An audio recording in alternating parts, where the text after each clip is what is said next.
बिस्मिल्लाहिर्रहमानिर्रहीम। अस्सलाम वालेकुम दोस्तों, आपका sir Zeeshan Haider FSc chemistry second year chapter number 18 का लेक्चर नंबर 11। आज हम लेक्चर नंबर 11 शुरू कर रहे हैं और ये हमारे इस थ्योरी का सेकंड लास्ट लेसन है। उसके बाद हमारा एक लेसन होगा और उसके बाद एक्सरसाइज होगी, चैप्टर खत्म हो जाएगा। आज के टॉपिक का नाम है stereo isomerism in transition metal complex. देखें, आइसोमेरिज्म का ये जो लफ्ज़ है ये आपने पहले भी सुन रखा है, ठीक है। हम लोग इसी बुक में आगे चल के आइसोमेरिज्म की डिटेल भी पढ़ने वाले हैं, मगर फिलहाल मैं आपको बताना चाहता हूं कि स्टीरियो आइसोमेरिज्म जो है वो आइसोमेरिज्म की एक मेजर टाइप है। आइसोमर किसे कहते हैं, हमने पुरानी क्लासों में पढ़ा हुआ है कि एक ऐसा अगर दो कंपाउंड का मॉलिक्यूलर फार्मूला सेम हो मगर स्ट्रक्चरल फार्मूला एक दूसरे से मुख्तलिफ हो तो उन्हें हम एक दूसरे के आइसोमर कहते हैं और इस फिनोमिनन को आइसोमेरिज्म का नाम दिया जाता है, ठीक है। तो स्टीरियो आइसोमेरिज्म आइसोमेरिज्म की ही एक मेजर टाइप है और हम चूंकि ट्रांजिशन मेटल कॉम्प्लेक्स को स्टडी कर रहे हैं तो ट्रांजिशन मेटल कॉम्प्लेक्स से ही स्टीरियो आइसोमेरिज्म शो करते हैं। आज के लेक्चर का आगाज एक खूबसूरत गजल से करते हैं। मुझे याद आ रही है, बड़ी ही प्यारी गजल है, शायद हो सकता है मैंने आपको फर्स्ट ईयर में भी सुनाई हो। परवीन शाकिर साहिबा की गजल है, कहती हैं कि निगाहों के तसादुम से अजब तकरार करता है, निगाहों के तसादुम से अजब तकरार करता है, यकीन कामिल नहीं लेकिन गुमा है, प्यार करता है। और शेर सुने, कितनी प्यारा शेर है कि लरस जाती हूं ये सोच कर कहीं काफिर ना हो जाऊं, कि दिल उसकी पूजा पर बड़ा इसरार करता है, उसे मालूम है शायद मेरा दिल है निशाने पर, लबों से कुछ नहीं कहता नजर से वार करता है, मैं पूछती हूं ख्वाब में उससे मुझसे मोहब्बत है, मैं आंखें खोल देती हूं वो जब इजहार करता है। ठीक है जनाब, स्टीरियो आइसोमेरिज्म की डेफिनेशन क्या होगी आपके सामने लिखी हुई है, रीड करा देता हूं कि the compounds that have same chemical formula, ऐसे कंपाउंड जिनका केमिकल फार्मूला सेम होगा, एंड बॉन्ड्स, और बॉन्ड भी सेम होंगे, मतलब बॉन्ड की तादाद भी सेम होगी और केमिकल फार्मूला भी सेम होगा, बट मगर डिफरेंट होगी क्या, arrangement of ligands in space are called stereo isomerism. बहुत आसान है कि ऐसे कंपाउंड जिनका केमिकल फार्मूला भी सेम होगा और बॉन्ड की तादाद भी सेम होगी, सिर्फ जो लिगेंड जुड़े होते हैं सेंट्रल मेटल एटम के गिर्द, उनकी जो पोजीशन है, उनकी जो अरेंजमेंट है वो तब्दील हो जाएगी, वो बदल जाएगी, अरेंजमेंट में रद्द बदल आएगा। तो इस नतीजे से बनने वाले जो आइसोमर होंगे उन्हें स्टीरियो आइसोमर कहेंगे और इस प्रोसेस को या इस फिनोमिनन को स्टीरियो आइसोमेरिज्म का नाम दिया जाएगा। दो तरह का स्टीरियो आइसोमेरिज्म होता है या दो तरह के स्टीरियो आइसोमर्स होते हैं, एक होते हैं ज्योमेट्रिकल आइसोमेरिज्म और दूसरा होता है ऑप्टिकल आइसोमेरिज्म। ये ज्योमेट्रिकल आइसोमेरिज्म का दूसरा नाम है सिस ट्रांस आइसोमेरिज्म। तो अब हम ज्योमेट्रिकल आइसोमेरिज्म को स्टडी कर रहे हैं। ज्योमेट्रिकल या सिस ट्रांस आइसोमर्स क्या होते हैं, आइए इनकी डेफिनेशन देखते हैं कि geometrical isomerism occur when identical ligands occupy different positions around the central metal atom। central metal atom के गिर्द जो है वो आइडेंटिकल, एक जैसे जो लिगेंड हैं उनकी पोजीशन में जो तब्दीली आती है उसकी वजह से जो आइसोमर्स बनते हैं उन्हें ज्योमेट्रिकल आइसोमर्स या सिस ट्रांस आइसोमर्स कहा जाता है। सर हमें तो काख नहीं समझ आई। भाई जी, जब यहां पे मैं आपको एग्जांपल दूंगा तो आपको 100% समझ आ जाएगी, ठीक है जी, बिल्कुल समझ आ जाएगी। तो ये जो ज्योमेट्रिकल आइसोमेरिज्म मैंने आपको बताया, इनका दूसरा नाम है सिस ट्रांस आइसोमेरिज्म। तो सिस ट्रांस आइसोमेरिज्म से ये मुराद है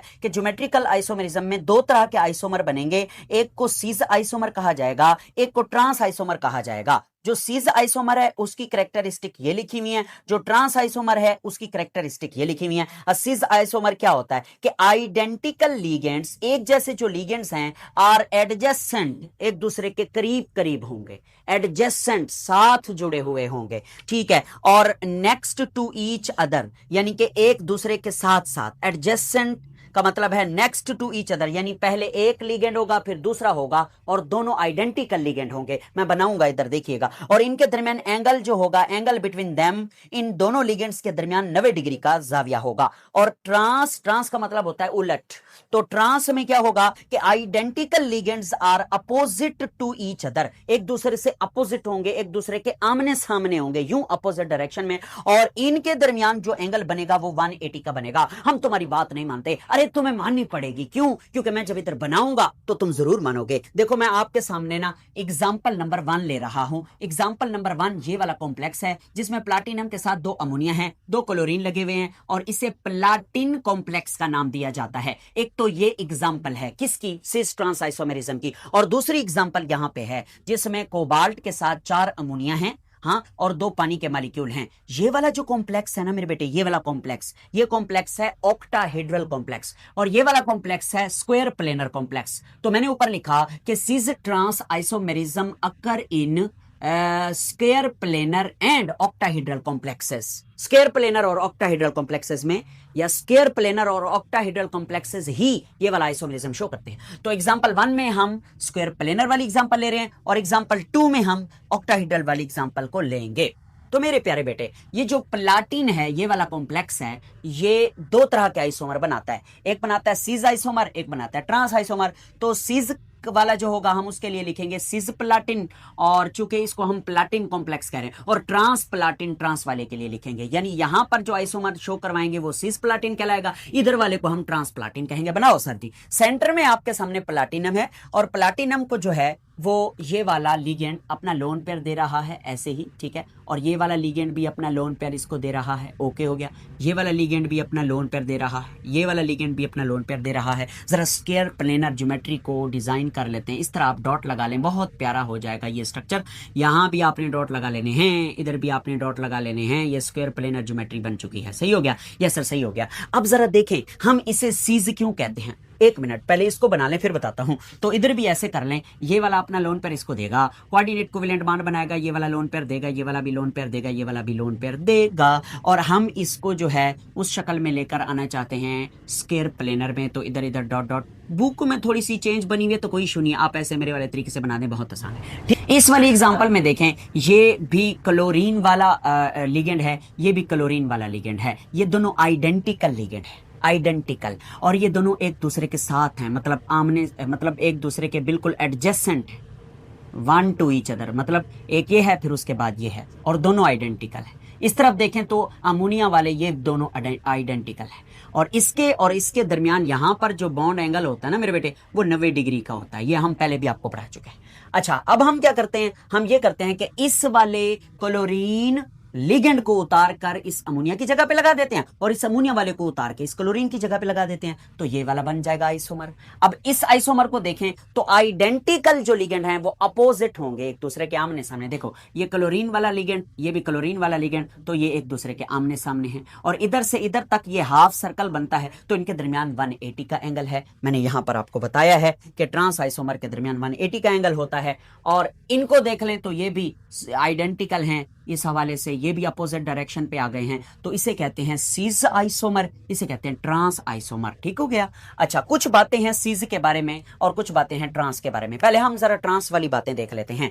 ये वो कहता है कि Cl जो लिगेंड्स हैं आर एट 180 डिग्री, ऐसे ही है ना? हाँ सर जी, Cl को ही क्यों कह रहा है, NH3 को भी तो कह सकता है ना। आपने कोई से 2 आइडेंटिकल लिगेंड जो है ना उनके दरमियान मवाजना करके बात को समझना है। यानी आप सिर्फ क्लोरीन को ही देखो, दूसरी चीज को देखो ही ना, कि यहां पर क्लोरीन जो है वो एडजेसेंट है और यहां पर क्लोरीन जो है वो अपोजिट है, बस दूसरी चीज को आप देखें ही ना। Okay, next, not used as anti cancer drug, इस वाले को एंटी कैंसर ड्रग के तौर पर इस्तेमाल नहीं किया जाता। ठीक है, उसके बाद bond dipoles cancel each other. First year में आपको डाइपोल मूवमेंट पढ़ाया था अगर आपको याद हो, तो उसकी एतबार से ये वाला जो बॉन्ड मूवमेंट होगा और ये वाला जो बॉन्ड मूवमेंट होगा, इनकी डायरेक्शन अपोजिट होगी, यानी इसके ऊपर पार्शियल पॉजिटिव चार्ज होगा, इस पर पार्शियल नेगेटिव, इस पर पार्शियल नेगेटिव, तो पॉजिटिव से नेगेटिव एक बॉन्ड मूवमेंट ये होगा और पॉजिटिव से नेगेटिव एक बॉन्ड मूवमेंट ये होगा, ये वाला इसको कैंसिल कर देगा। सेम इसी तरह से इसका बॉन्ड मूवमेंट इसको कैंसिल कर देगा, तो ओवरऑल इसका जो डाइपोल मूवमेंट है वो जीरो हो जाएगा। यही बात मैंने लिखी हुई है कि bond dipoles cancel each other. हाँ, सो मॉलिक्यूल इज नॉन पोलर, तो ये वाला मॉलिक्यूल क्या है, ये वाला मॉलिक्यूल नॉन पोलर है। समझ आ गई? जी सर बिल्कुल आ गई। इस वाले को देखेंगे ना जरा, इसमें भी हम क्लोरीन के हवाले से बात कर रहे हैं कि क्लोरीन लिगेंड्स आर एट 90, ठीक है, ये 90 डिग्री पर है and used as anti cancer drug. ये बहुत बड़ी बात है कि ये वाला जो सीज प्लाटिन है वो एंटी कैंसर ड्रग के तौर पर यूज होता है और ये वाला नहीं होता। इससे क्या बात साबित हो रही है कि आइसोमर में सिर्फ जो है इस लिगेंड को उतार कर इधर जो लगा दिया तो उसकी अरेंजमेंट जो चेंज हुई आइडेंटिकल ग्रुप्स की, उसकी वजह से नया आइसोमर बना, तो उसने अपनी वो खासियत ही खो दी। यानी यहां पर वो एंटी कैंसर ड्रग के तौर पर यूज हो रहा था मगर इधर वो कोई एंटी कैंसर के तौर पर इस्तेमाल ही नहीं होता। इसका मतलब सीज और ट्रांस आइसोमर की जो प्रॉपर्टीज हैं वो मुख्तलिफ होती हैं, अलग अलग होती हैं। उसके बाद नेक्स्ट देखें ये partial negative partial positive, partial negative partial positive, इसका जो डाइपोल मूवमेंट है या बॉन्ड मूवमेंट है उसकी डायरेक्शन ये होगी और इसकी ये होगी, तो ये वाला इसको कभी भी कैंसिल नहीं करेगा, ना ये वाला इसको कैंसिल करेगा, तो ओवरऑल इसका डाइपोल मूवमेंट जीरो नहीं होगा, कोई ना कोई वैल्यू जरूर होगी। तो इसलिए मैंने क्या लिखा हुआ है कि जो बॉन्ड डाइपोल्स हैं do not cancel each other and molecule is polar, molecule polar है because have net dipole moment, कोई ना कोई इसका dipole moment जरूर होगा। समझ आ गई जी? अल्लाह करे आपको समझ आ गई हो। उसके बाद नेक्स्ट दूसरी एग्जांपल क्या देखने हैं? दूसरी एग्जांपल है ये वाली, ये ऑक्टाहेड्रल कॉम्प्लेक्स है जिसमें 4 अमोनिया हैं और 2 पानी के मॉलिक्यूल हैं। तो इसकी सिज फॉर्म कैसी होगी? सिज फॉर्म जो होगी ना इसकी, इस वाले कॉम्प्लेक्स की, उसमें 2 पानी के मॉलिक्यूल जो कि आइडेंटिकल होंगे, ligands are at adjacent and 90 degree पर, और यही वाले 2 अगर H2O लिगेंड्स क्योंकि आइडेंटिकल होंगे, आर अगर अपोजिट पर होंगे 180 पर होंगे, तो फिर ये ट्रांसफॉर्म बन जाएगी। हम आपकी बात नहीं मानते। मैं आपको एग्जांपल देता हूं, देखें ये जो एग्जांपल मैं आपको दे रहा हूं ना, ये सीज आइसोमर की दे रहा हूं, सीज आइसोमर, ठीक है। और यहां पे जो एग्जांपल हैं ये दोनों, ये ट्रांस की हैं, ट्रांस आइसोमर। देखो सर जी बनाओ वहां जरा, देखें भाई हम ऐसा करते हैं, हम ना इस जगह पर वाटर के मॉलिक्यूल लगा लेते हैं H2O, बल्कि यूं लगा लेते हैं क्योंकि ऑक्सीजन लोन पेयर देता है ना, H2O, ये पानी का मॉलिक्यूल इधर आ गया, एक पानी का मॉलिक्यूल हम इधर लगा लेते हैं OH2, ये 2 पानी के मॉलिक्यूल हो गए, ठीक है। अब ये दोनों मॉलिक्यूल जो है ये बिल्कुल साथ साथ है ऑक्टाहेड्रल के एतबार से, और बाकी जो भी कोने बच गए हैं उन पे 4 अमोनिया लगा दें। कैसे लगाओगे? ये देखो, इस कोने पर अमोनिया लगा दो NH3, इधर भी अमोनिया लगा दो NH3, इधर भी अमोनिया लगा दो NH3, इधर भी अमोनिया लगा दो NH3। बाकी ज्योमेट्री में आपको पढ़ा चुका हूं कि ये ऑक्टाहेड्रल ही है। अगर आप सिंपल मैंने जैसे पिछले लेक्चर्स में बनाई थी उस तरह बनाना चाहें तो कोई इशू नहीं है, जैसे किताब में बनी हुई है इस तरह बनाना चाहें तो आपकी मर्जी, सही हो गया। अच्छा, अब ये क्या है? ये सीज आइसोमर है। ये वाला क्या होगा? ये भी सीज बना रहा हूं, देखें दोनों सीज, जी हाँ, क्योंकि ये ऑक्टाहेड्रल है तो इसके 2 सीज बन सकते हैं, और भी बन सकते हैं सीज, मगर फिलहाल हमारी बुक वाले ने 2 ही सीज बताए हैं। ये देखें, ये भी सीज है। बाकी कोनों पे आप क्या डाल दें? अमोनिया डाल दें, NH3, इधर भी डाल दें NH3, इधर भी आ जाएगा NH3, इधर भी आ जाएगा NH3। तो ये भी सीज है, ये भी सीज है। सर कैसे सीज है? मैं बताता हूँ। ये दोनों देखें आइडेंटिकल लिगेंड्स है ना वाटर वाले, ये क्या है? ये दोनों एडजेसेंट हैं और इधर भी दोनों एडजेसेंट हैं, ठीक है। तो ये इन दोनों के दरमियान भी 90 का एंगल है, इन दोनों के दरमियान भी 90 का एंगल है, सही हो गया जी सर।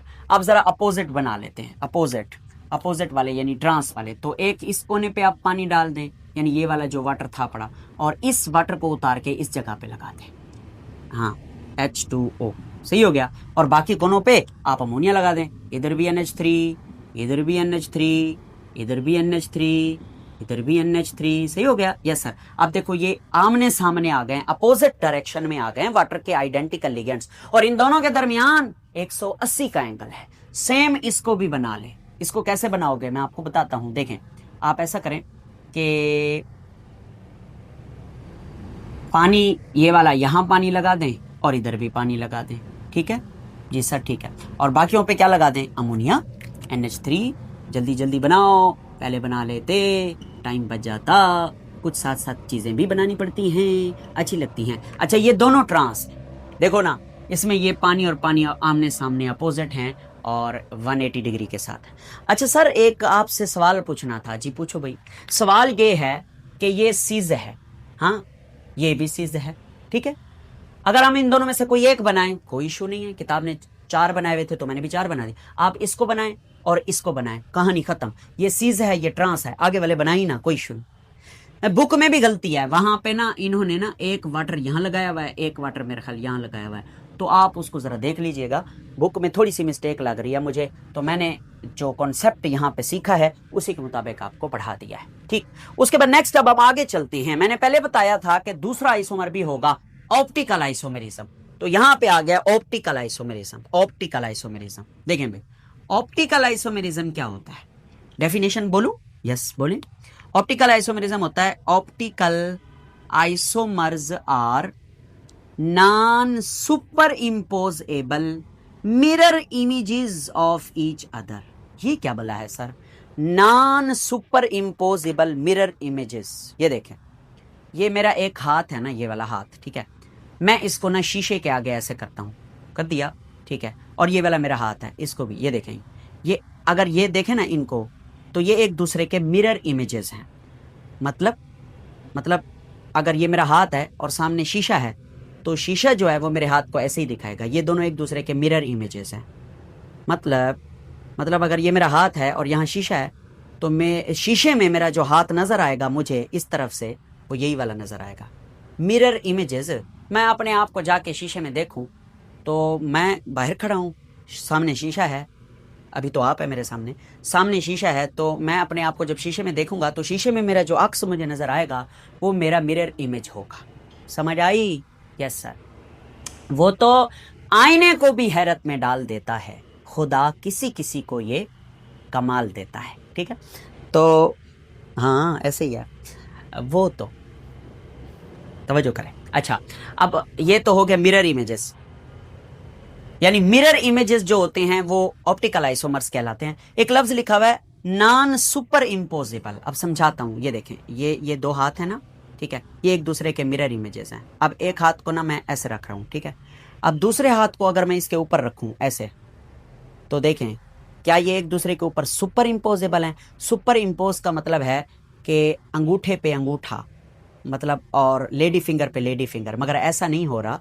यहाँ पे मेरे अंगूठे के ऊपर मेरी लेडी फिंगर आ रही है और इस वाली लेडी फिंगर के ऊपर मेरा हाथ का जो है ये थंब आ रहा है, अंगूठा। हाँ, तो ये इसे कहते हैं नॉन सुपर इम्पोजेबल, यानी कि एक आइसोमर ऐसे है, उसे उठाओ ऐसे रखो, उसके ऊपर दूसरा आइसोमर रखो यूं, तो अगर अंगूठे पे अंगूठा आया तो वो सुपर इम्पोजेबल हो जाएगा। मगर जो मिरर इमेजेस होती है ना एक दूसरे की, वो नॉन सुपर इम्पोजेबल होती हैं। उम्मीद काफी आपको समझ आ गई होगी। तो non superimposable mirror images of each other, जो आप इन्हें कहते हैं ऑप्टिकल आइसोमर। या इस तरीके से जो 2 आइसोमर बनते हैं उन्हें हम इनेंशियोमर भी कहते हैं, यानी सच पेयर्स आर कॉल्ड इनेंशियोमर्स। सही हो गया? Yes sir. सर हमें दिखाओगे नहीं? जी बिल्कुल, ये एक आपके सामने एग्जाम्पल है जो आपको वाज़े समझा देगी नॉन सुपर इम्पोजेबल वाली बात भी और मिरर इमेज वाली बात भी। तो एग्जाम्पल है ये निकल के साथ EN लगे हुए हैं 3, इसके ऊपर +2 का चार्ज है। EN के बारे में मैं आपको बताया था कि इसमें डाई अमाइन, एक NH2 ये है, एक NH2 ये है, डाई अमाइन ईथेन भी इसे कहते हैं और इथाइलिन डाई अमाइन भी कहते हैं। EN से मुराद है इथाइलिन डाई अमाइन, ठीक हो गया। ये होता है लिगेंड, सही है। 3 लिगेंड यहाँ पर होंगे। अब ये है निकल, एक लिगेंड ये है, एक ये है, एक ये है, इसे बाइडेंटेट लिगेंड कहते हैं। जी सर बिल्कुल ऐसे ही, यानी कि ये अमाइनो ग्रुप है, ये भी अमाइनो ग्रुप है, यहाँ CH2 है, यहाँ CH2 है। CH2 को जाहिर नहीं कराते, बस ऐसे मोड़ देते हैं साइड इस लाइन की, तो पता चल जाता है कि इस कोने पर भी CH2 है, ऑर्गेनिक केमिस्ट्री में इस कोने पर भी CH2 है।